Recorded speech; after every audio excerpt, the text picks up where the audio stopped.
Thank you. If I can have the projection. I was asked to talk on the role of the public sector and especially insist on the new technologies, but since Madame Nicole Douarin has already talked in detail of the crisp gas, and I see much more problems in communication in society, I will touch the question, but more go into detail on the society problems that scientists have to communicate on what the importance of science is. So I think in the first place, we all, and all those who are against GMOs, pro-GMOs, question what is going on, we all care for plants, for the landscape there was and is disappearing, and for we all are afraid what will the new industrializations and the new agriculture, what will it bring? So it is a very, very important topic that nobody should shy away of talking about it.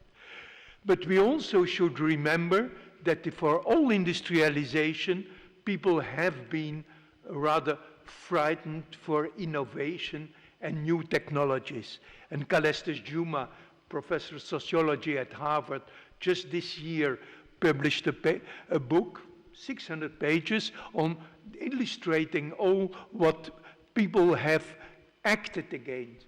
Even the tractors in agriculture, people wrote to Roosevelt, you should forbid it, horses should do it, we don't want this tractor. There are hundreds of stories that are entertaining and that I advise you to have a look at. We talked about the overpopulation, but the overpopulation, yes, we have seen the figures, they are frightening and they surely are very important, but mostly overpopulation, we have to see what's coming with it. We have seen the diseases that came up, Zika, Ebola, AIDS, and the former ones that come back, dengue, yellow fever. The more the population is there, yes, we will have to take in attention the health problems. We will also, with this overpopulation, have much problems of in the areas where the population grows, that there is the nutrition. It has been talked on, I will come back to that. But most of all is the environmental damage. We know that more than 60% lives in the cities, that we have our heavy industries, we have the pollution problems that we have created, we have to solve them. And the physical and the chemical methods are too difficult. And if we can make plants that can solve the pollution problems, it will be an enormous problem. But most of all, and that's where I want to come in, it's the sociology and the economy of our systems that we try to have better living for this overpopulation that creates the major problems. And there surely the GM technology can be proved. But to be didactic, I think we have to focus on 3 points. First is really the innovation that we are hoping for, that it comes from the public sector.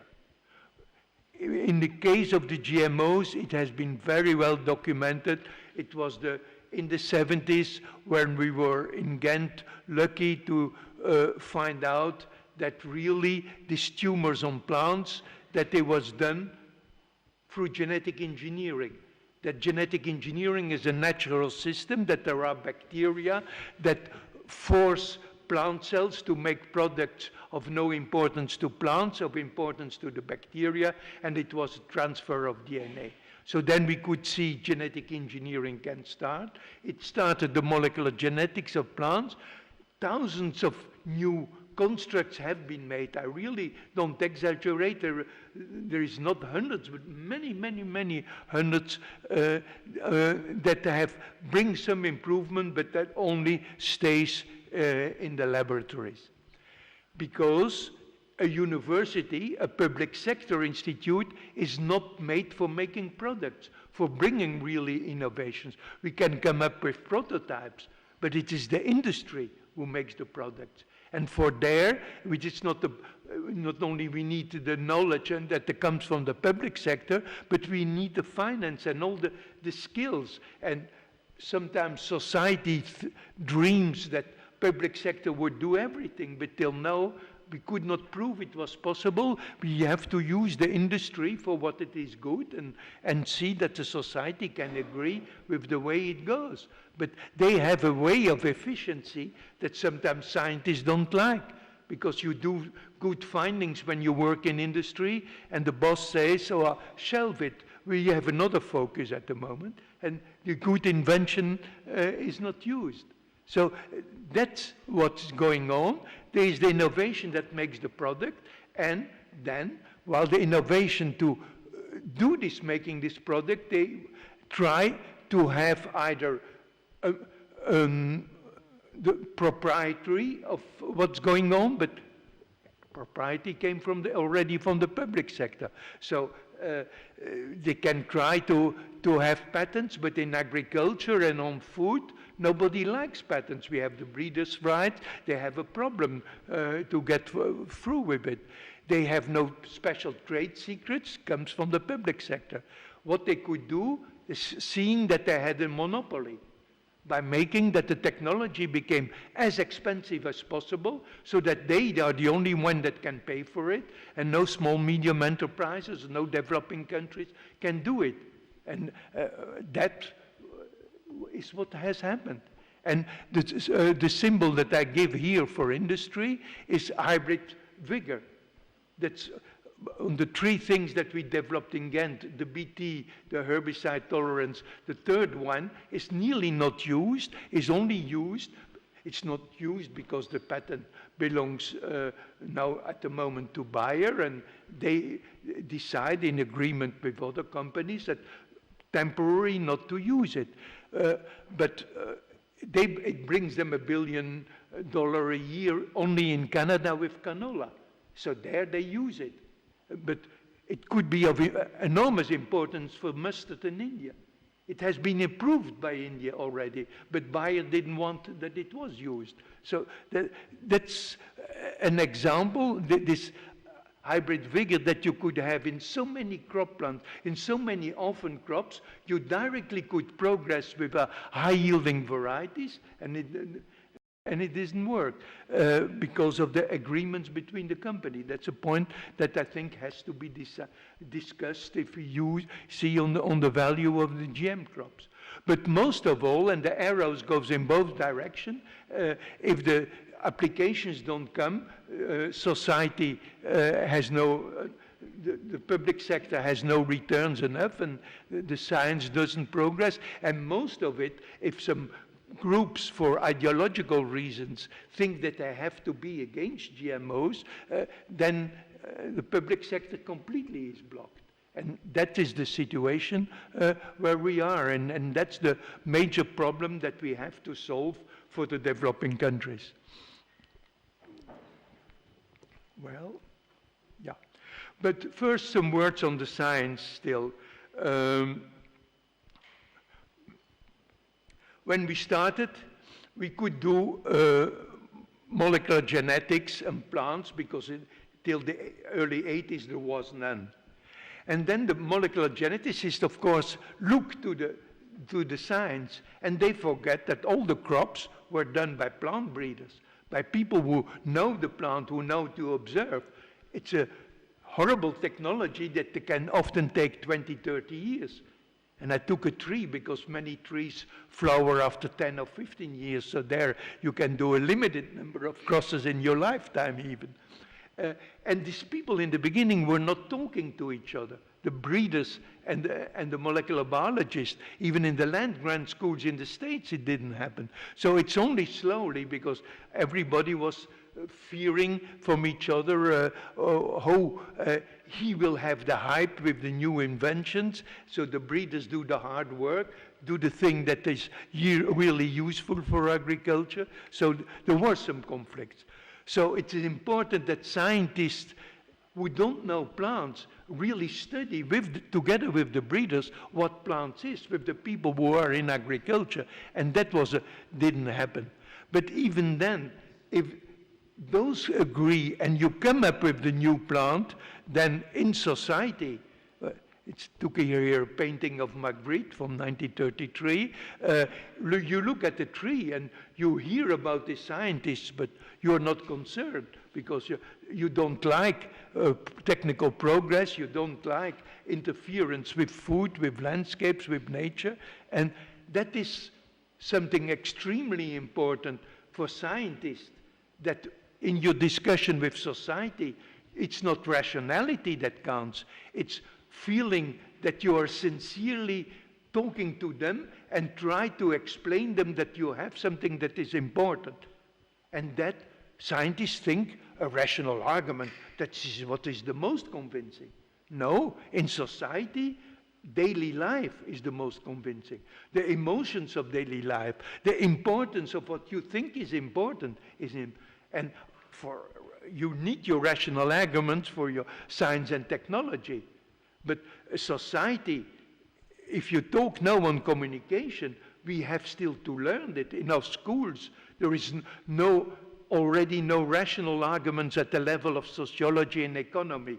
You have to guess a bit, and if you are good with initiatives, you discuss with the other departments. But you are not prepared. You are surely not prepared to discuss to society. Because if you try to learn about communication, you only learn communication to sell something, to impose a product on somebody. But we don't want to impose the GMOs. We want to obtain the solidarity of all the populations, that we have tools that are important.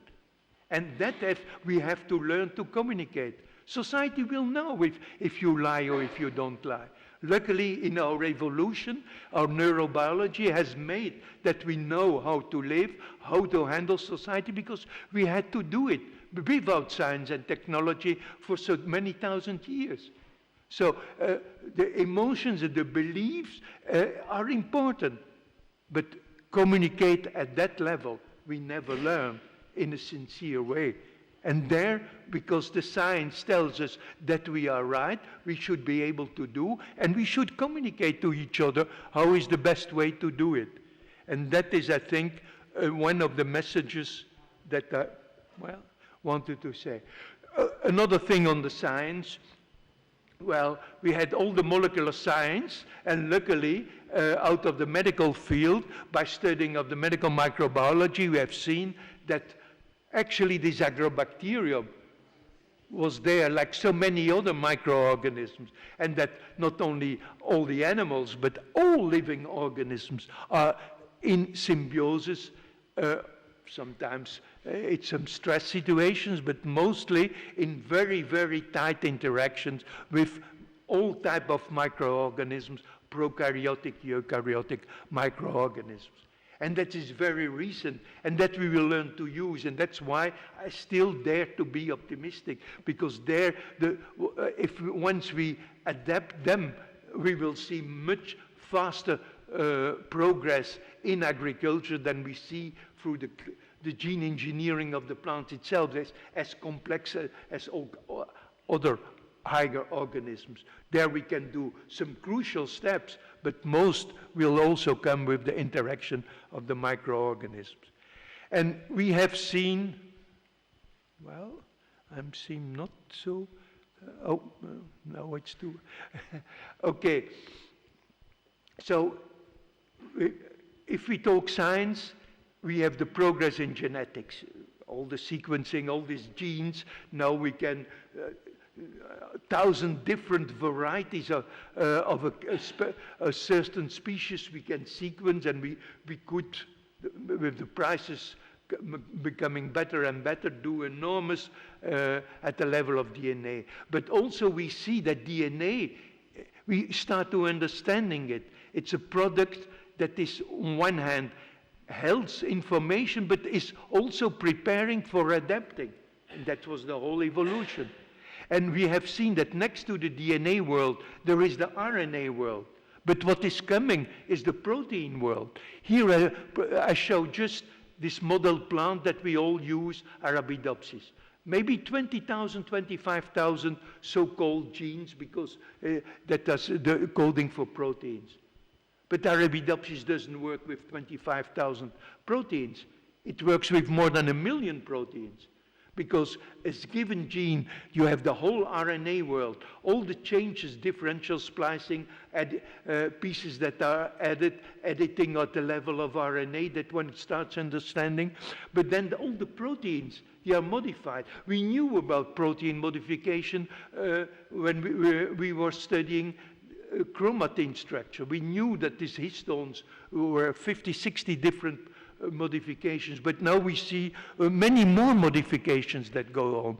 So all these protein modifications we still have to study. Wow, it's sabotage.